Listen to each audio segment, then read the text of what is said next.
বিষ্ণু কেনেকে এবাৰহে পাই আৰু দুবাৰমান নোৱাৰি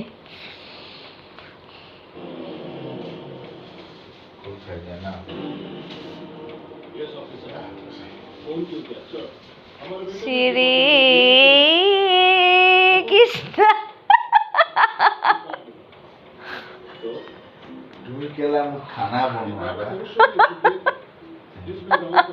খানা বনোৱাবা মোক কাপোৰ ধোৱাবা মোক ঘৰৰ ৰান্ধনি কৰিবা নকওঁ প্ৰভু ঈশ্বৰ তোমাক কাটি পেলাই দিম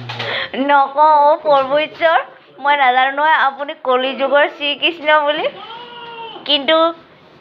দাপৰ যুগত আছিলে ন শ্ৰীকৃষ্ণ দাপৰ যুগৰ কৃষ্ণ বৰ ধুনীয়া আছিলে হেণ্ডচাম এণ্ড শ্লিম কলি যুগত ইমান পেটুৱা মেটুৱা যে আৰু চক্ৰখন বাৰ বাৰ হৈ যায় ইয়াত অভিমান্যু আছে জানা শ্ৰীকৃষ্ণ পেটত ঐ কৃষ্ণৰ কৃষ্ণ কৃষ্ণ কৃষ্ণ চক্ৰ নাছিলে নহয় বিষ্ণুৰহে